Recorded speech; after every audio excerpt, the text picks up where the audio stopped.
मोदी सरकार ने छोटी बजट योजनाओं पर ब्याज दर में कटौती करने का फैसला वापस ले लिया है। 24 घंटे के भीतर ही वित्त मंत्रालय ने अपना आदेश वापस ले लिया।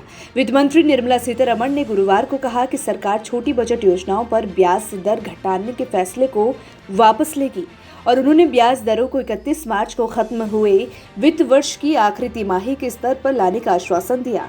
वित्त मंत्री ने कहा है कि ये आदेश गलती से निकल गया था। वित्त मंत्री के इस बयान के बाद मोदी सरकार विपक्ष के निशाने पर आ गई है। इसके साथ ही सोशल मीडिया यूजर्स भी निर्मला सीतारमण को जमकर ट्रोल कर रहे हैं। वित्त मंत्री निर्मला सीतारमण ने गुरुवार की सुबह ट्वीट किया, भारत सरकार की छोटी बजट योजनाओं पर ब्याज दर वही रहेगी जो 2020 से लेकर 2021 की अंतिम तिमाही में थी, यानी जो दरें मार्च 2021 तक थी। पहले दिया गया आदेश वापस लिया जाएगा।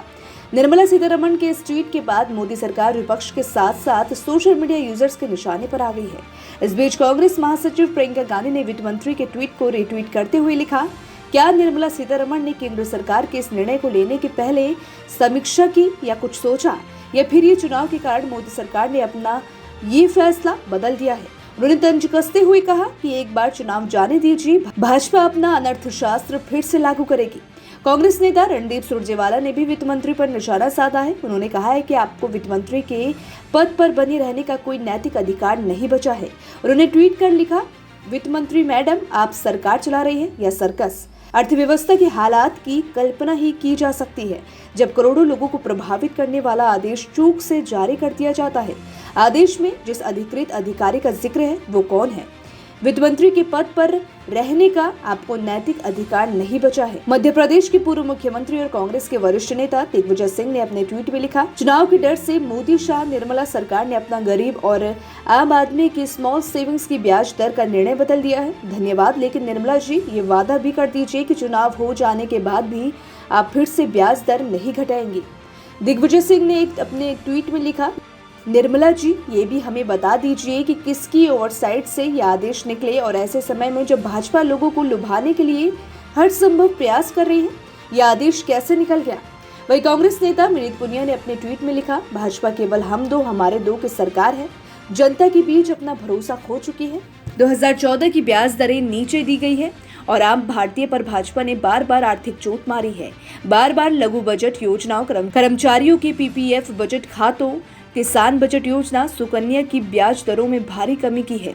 गौरतलब है कि देर रात की खबर आई थी कि छोटी बजट योजनाओं में निवेश करने वाले लोगों को झटका देते हुए सरकार ने बुधवार को लोक भविष्य निधि यानी पीपीएफ और एनएससी राष्ट्रीय बजट प्रमाण पत्र समेत लघु बजट योजनाओं पर ब्याज दरों में 1.1% तक की कटौती की है।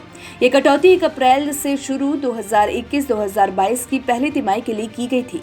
वित्त मंत्रालय की अधिसूचना के अनुसार पीपीएफ पर ब्याज 0.9% कम कर 5.9% कर दी जाएगी, जबकि एनएससी पर 0.9% कम कर 5.9% कर दी गई थी। लघु बजट योजनाओं पर ब्याज तिमाही आधार पर अधिसूचित की जाती है। ब्याज में सर्वाधिक 1.1% की कटौती 1 साल की मियादी जमा राशि पर की गई थी। इस ब्याज पर 5.5% से कम करके 4.4% करने का फैसला लिया गया था। छोटी बजट योजनाओं के लिए ब्याज दरों की तिमाही आधार पर अधिसूचित किया जाता है। पुरानी दरें बहाल होने के बाद पीपीएफ और एनएससी पर 7.1% और 6.8% की दर से वार्षिक ब्याज मिलता रहेगा। इस तरह सुकन्या समृद्धि योजना के लिए 7.6% ब्याज मिलता रहेगा, जबकि पहले इसे घटाकर 6.9% करने की बात कही गई थी। 5 साल वरिष्ठ नागरिक बजट योजना के लिए ब्याज दर 7.4% कर बरकरार रही जाएगी।